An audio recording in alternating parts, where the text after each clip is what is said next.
partir do século VIII, o mundo de Odisseu, a passagem da comunidade tribal para a comunidade política organizada. Os pensadores da natureza nos ensinam que vai se ampliando a esfera das coisas do demos, o to demotion. Quer dizer, os cidadãos vão cada vez mais participando das discussões sobre os destinos da comunidade.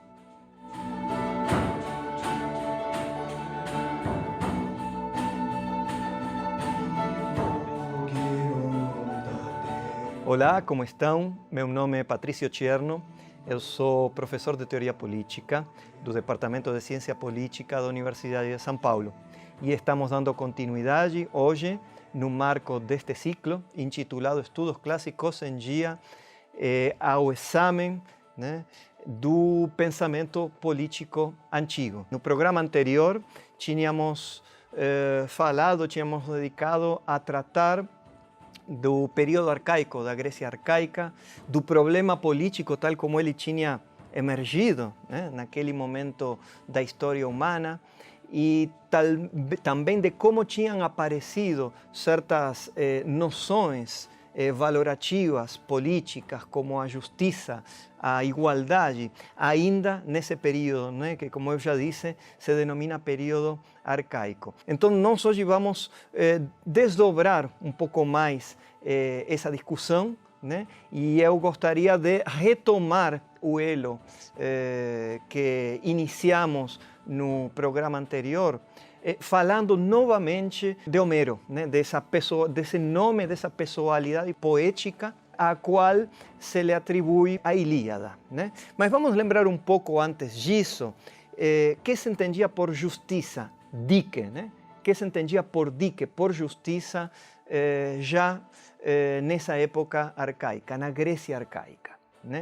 E podíamos associar a dike a um sentido geral, predominante no período, entendendo-a como um caminho, como a maneira certa. Mas a maneira certa do que, ou a maneira certa de fazer o quê? A dike remetia à conduta humana.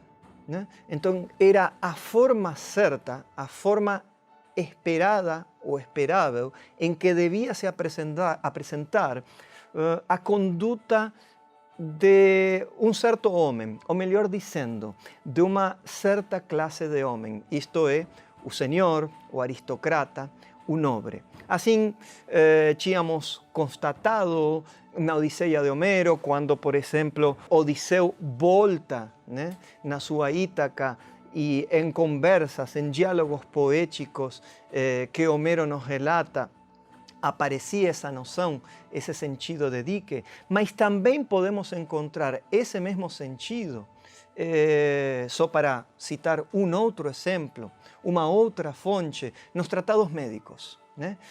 Nos tratados médicos provenientes de Hipócrates, do Círculo Hipocrático, quando encontramos dike, podemos associar esse vocábulo ao sentido, essa palavra ao sentido do curso normal de uma enfermidade. Então, sempre o curso, o comportamento, a conduta esperável, seja de um ser humano, seja de um determinado fenômeno. Esse é o sentido, talvez geral, vamos a denominá-lo desse modo, com o qual podemos enquadrar uma primeira discussão que também encontramos no episódio de abertura, no episódio de abertura da Ilíada de Homero. É quase o episódio mais marcante do livro, o canto primeiro na Ilíada, que se conhece como a querela entre Agamenon e Aquiles.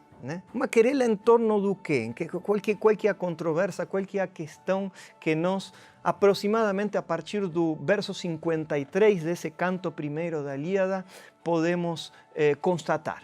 A situação que se desdobra, que se apresenta diante de nós, podemos dizer o cenário que é apreciável nesse momento da obra, do poema épico de Homero, é o do acampamento, né, dos aqueus, né, que são comandados por Agamenon, o Átrida, né, o Basileus, uma espécie de rei primus inter pares entre os outros nobres, que conduz, que comanda o exército aqueu que está sitiando Troia. E nesse momento, né, cai sobre o exército, primeiro sobre os campos, depois sobre os animais e finalmente sobre os homens, sobre os membros do exército grego, uma peste, né, que aparece simbolizada pelas flechas de Apolo Febo. Quer dizer que essa peste responde à cólera divina. E por que os deuses, e em particular Apolo, está encolerizado com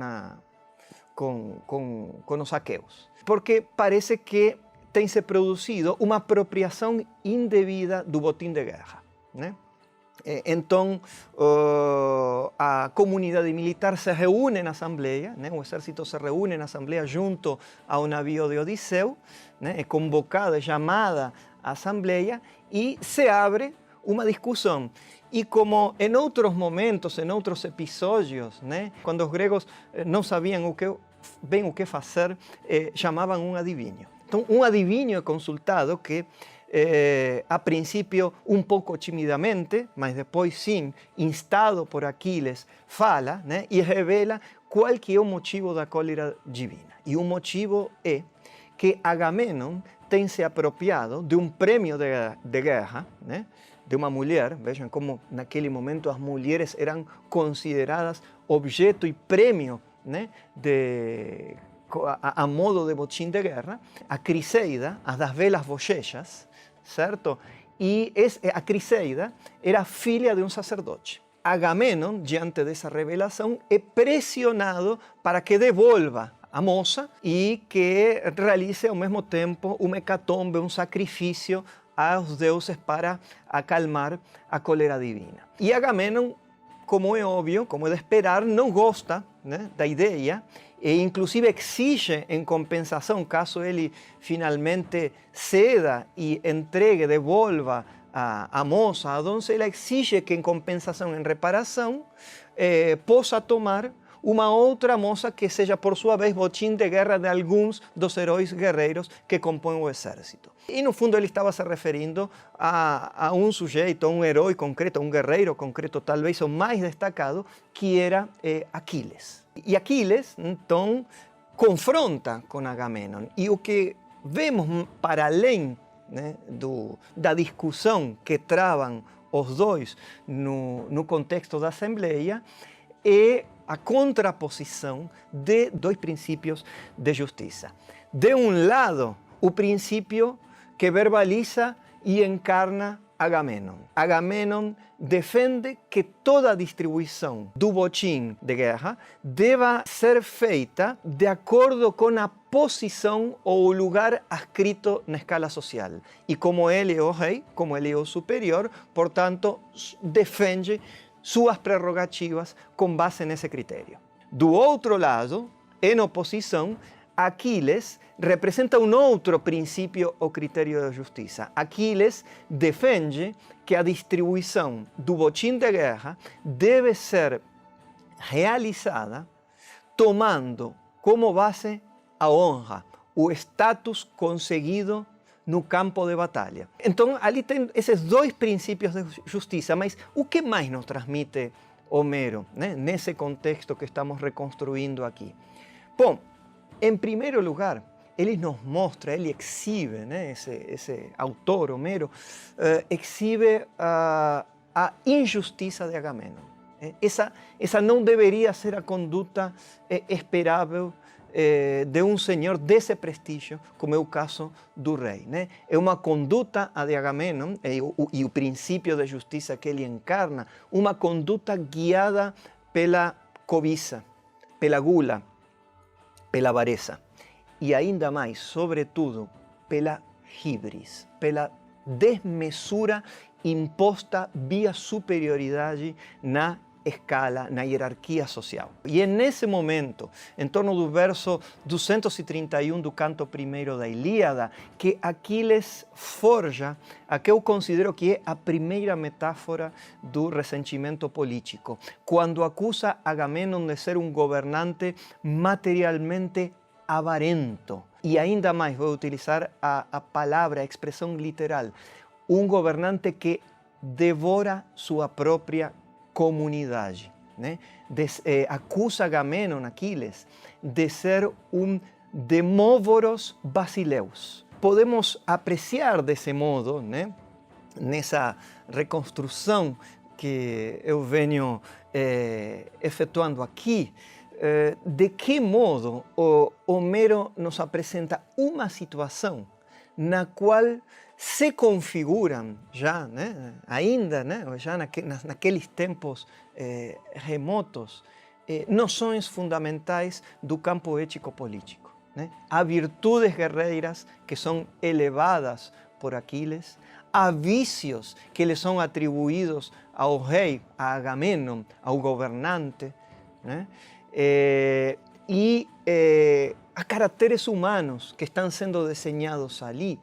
E mais importante ainda, há emoções. Homero também nos revela o papel fundamental, né, que as emoções desempenham no interior da comunidade. Algo que vai, inclusive, se prolongar ao longo do tempo. Né? Podemos pensar já nos tribunais populares da Atenas democrática, no período clássico, neles, né, no desenrolar dos processos e dos julgamentos. Ainda nesse contexto mais moderno, vamos a dizer assim, as emoções continuarão cumprindo um papel crucial e poderão influenciar, né, terminarão em alguns casos influenciando no desenvolvimento e na resolução dos processos judiciários já mais racionalizados, né? Com procedimentos mais racionalizados. Então, tudo isso é muito interessante. Esse exemplo da Ilíada, né?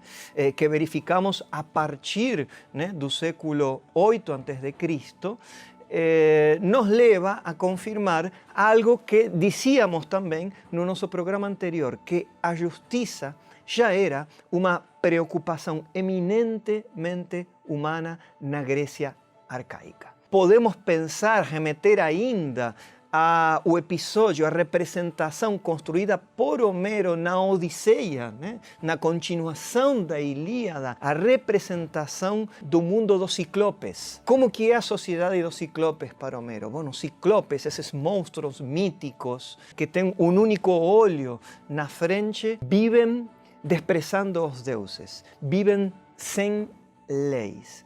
Como que é então a sociedade dos ciclopes? Vejam que chave útil, interessante, significativa, assim como também o era a metáfora do governante devorador da comunidade. A sociedade dos ciclopes é uma sociedade disfuncional e contrasta com as comunidades já organizadas da Grécia arcaica. Né? Os seres humanos, os gregos arcaicos, os homens e mulheres daquele tempo viviam em comunidades políticas organizadas, isto é, fundadas na justiça, na lei e num espaço comum. A justiça como preocupação, né? Assim entendida, estava presente.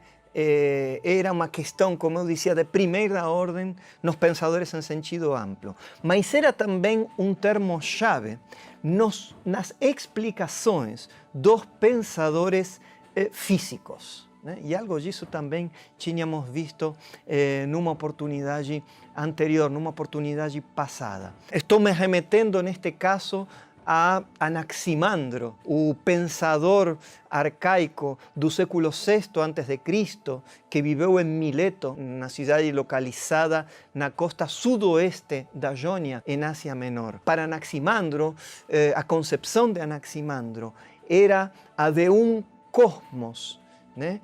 Com componentes, com elementos em conflito, em oposição, que deviam mediante reparações, encontrar o equilíbrio entre si. Ou também podemos pensar num numa outra figura intelectual, né? Posterior, Heráclito, para quem a justiça equivalia à discórdia e a guerra era algo comum. Inclusive, alguns especialistas, alguns estudiosos acham que essa afirmação, né, que temos supérstite sobrevivente num fragmento de Heráclito, que se conhece como fragmento 80 de Heráclito, não é mais do que uma correção ou resposta à sentença anterior de Anaximandro. Mas vamos nos concentrar em Anaximandro. Temos dele esse fragmento ao qual me referi, que se conhece como fragmento B1.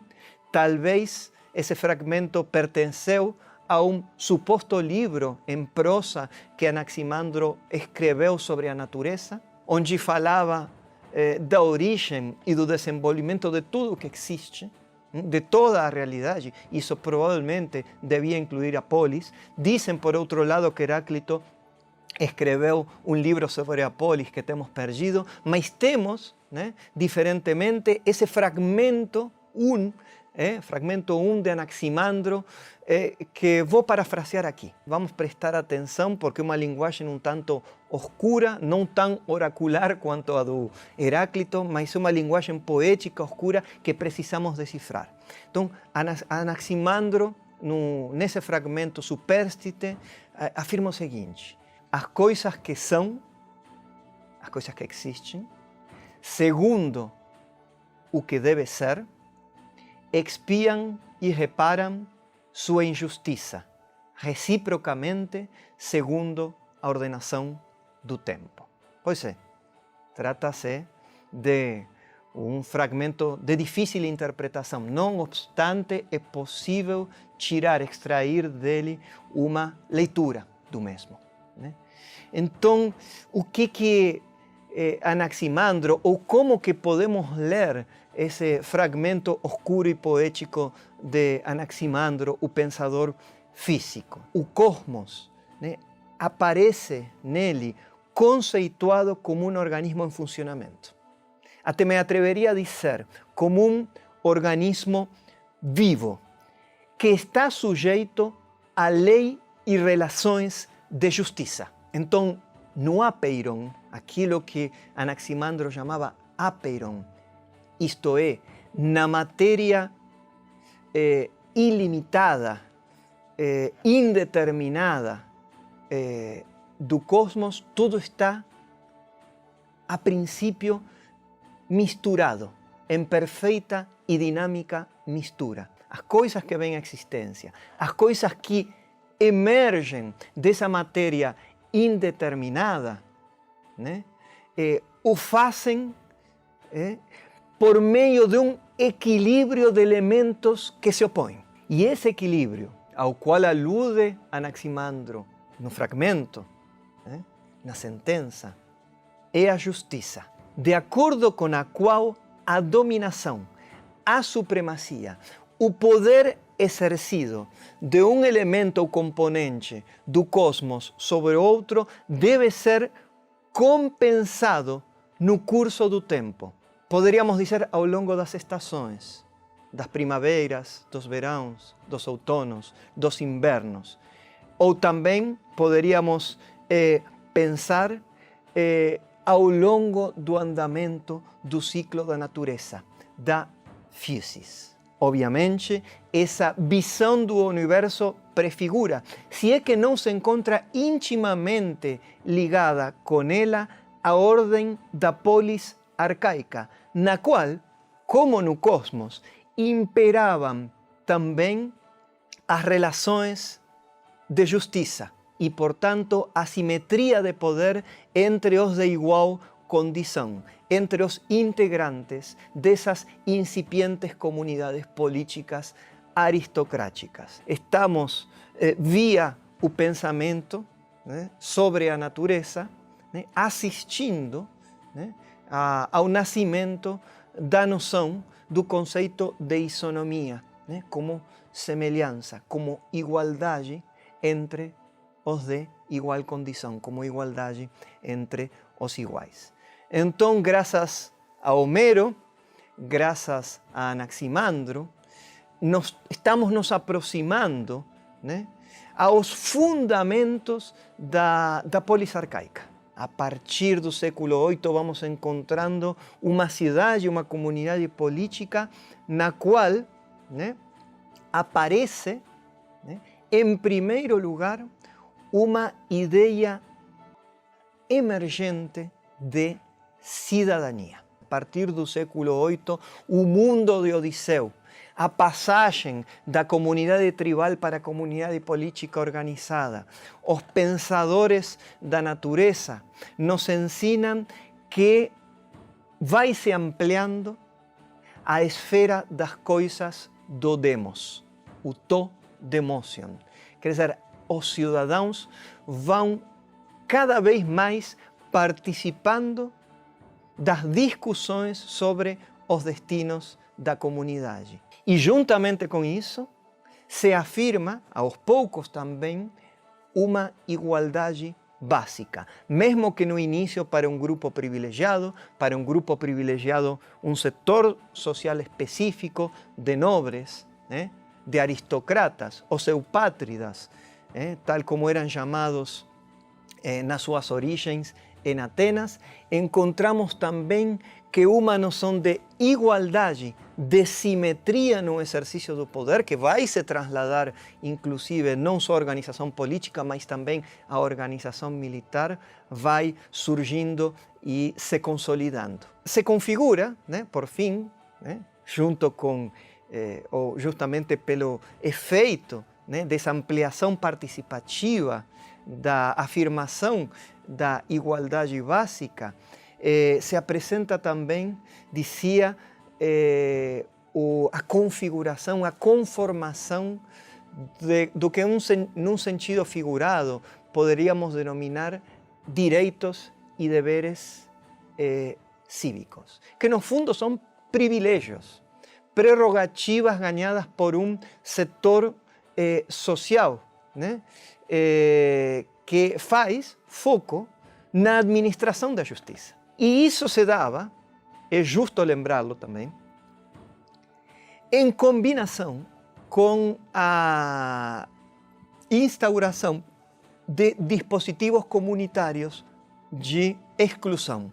Havia certas categorias sociais, certos grupos sociais, as mulheres, os estrangeiros, os escravos, as populações submetidas que cumpriam trabalhos servils, que permaneciam excluídas da comunidade cívica, da comunidade de cidadãos, que não podiam tomar ou ter participação ativa nas decisões coletivas, nas decisões públicas. Então, a emergência dessa cidadania primordial, primária, deve ser lembrada, deve ser remarcada. Em segundo lugar, temos a emergência paralela, talvez com um ritmo diferente, de uma reflexão política e social. É isso que mais nos interessa aqui, né?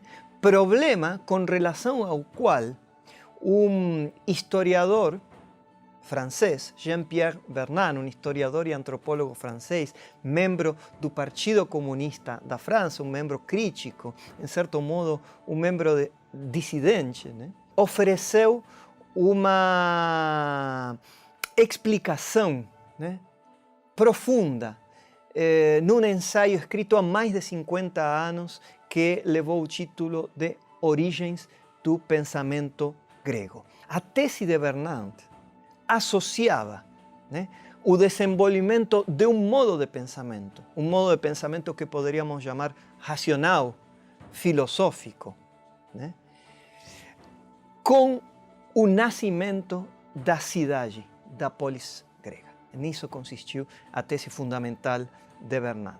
Por que Vernant fez isso? Ele tinha um propósito, um duplo propósito. Ele pretendia combater duas interpretações histórico-intelectuais, né, que haviam sido levantadas um tempo antes, né?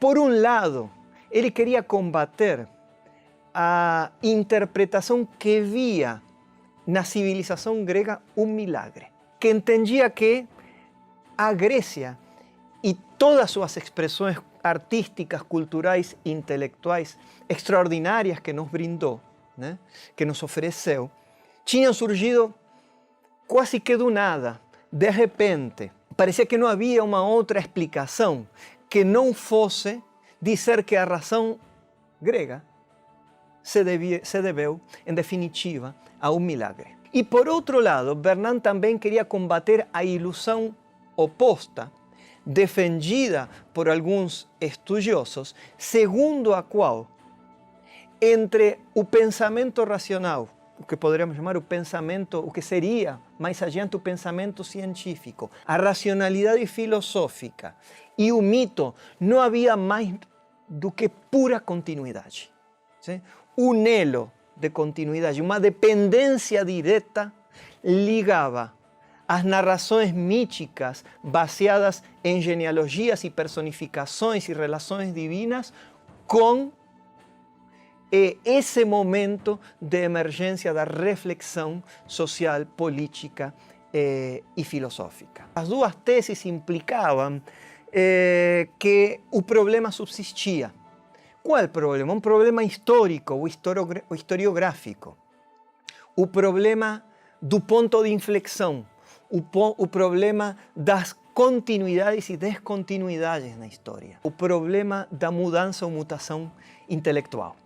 E Bernan deu uma resposta que pode ser resumida numa fórmula de filiação. É uma resposta fantástica, né? Nas conclusões desse ensaio, das origens do pensamento grego, Bernan escreve: a filosofia filia da cidade. Essa é a fórmula de filiação. E nós podemos, até devemos, já está na hora, revisar essa resposta de Bernan. Essa interpretação, essa terceira interpretação que nos apresentou Bernan. Então poderíamos dizer, o pensamento político, né? Adaptando ao nosso tema, o pensamento político, filho da justiça e da igualdade naturalizadas e politizadas na cidade grega arcaica, na polis grega, desde suas origens. Interessante porque isso nos permite recuperar, né, os dois processos concomitantes, né, que permitem justamente aos olhos, né, segundo a análise de Bernan, que permitem que o pensamento racional, a racionalidade grega, apareça junto e no nascimento da cidade. O primeiro processo que destaca Bernan é o da positivização do pensamento. O pensamento começa a ser formulado, acabamos de ver isso no caso de Anaximandro, né? O pensamento começa a ser formulado, a se expressar em abstrações conceituais, em explicações teóricas, em teorias que se valem, né, de conceitos para explicar a origem do cosmos. E o segundo processo, que também destaca Bernan, é o da publicização do pensamento. O pensamento se torna democrático, porque a esfera da cidade se amplia. E esses dois fenômenos produzem um processo, né? Esses dois processos diferenciados produzem um processo mais amplo de secularização do pensamento, das ideias, da linguagem, da mentalidade grega. Então é assim que Bernan explicou, né, isso que nós temos hoje, né, adaptado para nossos fins. E isso seria todo, se não for porque gostaria de encerrar esse programa de uma maneira mais pessoal. Então vou transgredir, né, as leis escritas e não escritas desse videocast, né? Espero que o conselho do Areópago me absolva como a Orestes pela transgressão que estou por cometer. E eu vou fazer uma homenagem pessoal, né? Uma sentida homenagem pessoal que remete, né, a uma experiência, a uma perda, né, recente. Eu queria dedicar esse programa de hoje a Platão. Mas não se trata do Platão filósofo, do filósofo ateniense que viveu na Atenas do século IV a.C. Não? Se trata de meu cachorro Platão, falecido um tempo atrás, falecido recentemente, depois de uma longa enfermidade. E eu queria agradecer a Platão, a meu cachorro Platão. Queria agradecer-lhe pela vida em comum, né, que compartilhamos durante quase 7 anos. Queria agradecer-lhe por ter sido um amigo e um companheiro extraordinário nas diferentes e tantas vicissitudes da vida desses últimos anos, né? Mas também queria agradecer-lhe por um motivo especial. E um motivo que se conecta com muitas das coisas que temos ou sobre as quais temos falado até aqui. O mundo da natureza, o mundo humano, o mundo social, o mundo político. Eu queria agradecer a Platão, meu cachorro, embora também admire muitíssimo o filósofo ateniense Platão, eu queria agradecer a meu cachorro Platão por ter me permitido o conhecimento, e não há exagero nesse termo, na utilização desse termo, o conhecimento da eternidade, o conhecimento do universo, do que é animal e humano e o que não é. E como que Platão me ensinou isso? Ele me ensinou isso através da sua mirada, através de seu olhar. Platão, meu cachorro, insisto, me ensinou que a eternidade não está no indivíduo. A eternidade está na espécie, no ciclo da natureza, no qual, né, como nos mostrou Anaximandro, os seres humanos estamos também inseridos. Porque vejam, como bem sabia Aristóteles, discípulo do Platão, filósofo, não há nada que nos ensine mais sobre nós do que a observação dos animais. Eu sei que, de algum modo, portanto, nos dias sucessivos do tempo, que são os dias da eternidade da espécie, nascerá, porque talvez já nasceu, um outro e o mesmo cachorro Platão. Eu comprovo isso o tempo todo. Cada vez que na rua um cachorro se dá a volta e olha para mim, me leva a levantar uma pergunta. E eu me pergunto, inspirado sobretudo por um filme não tão antigo de Jean-Luc Godard, que por sua vez se baseia, ecoa a um velho poeta alemão, eu me pergunto, o que olha quando olha o animal? O que veem os olhos do animal? E eu sei, graças a Anaximandro, graças a Aristóteles e graças a Platão, meu cachorro, que o animal, o cachorro, olha para além de nós, olha para além de si, olha para o horizonte do aberto, daquilo que transcende a mera existência individual. E nós podemos provar isso lendo uma citação do já mencionado Aristóteles, né? Aristóteles, no século IV ateniense, vai ser o criador da ciência natural. Ele cria a biologia como ciência da observação, classificação e compreensão dos animais. E num tratado dele, Aristóteles, no De Anima, diz o seguinte: a atividade mais natural das coisas vivas é que cada uma crie outra semelhante a si mesma, a fim de que possam participar do eterno e do divino.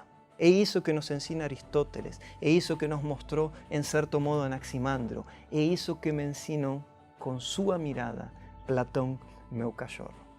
Então, eu estou infinitamente agradecido a Platão, a quem dedico hoje este programa, esta despedida, este abraço, esta mirada de animal ampla, infinita, interminável. E igualmente, agradeço, né?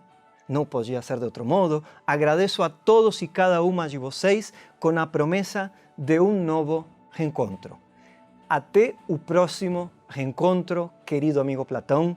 Até a próxima. Obrigado a vocês.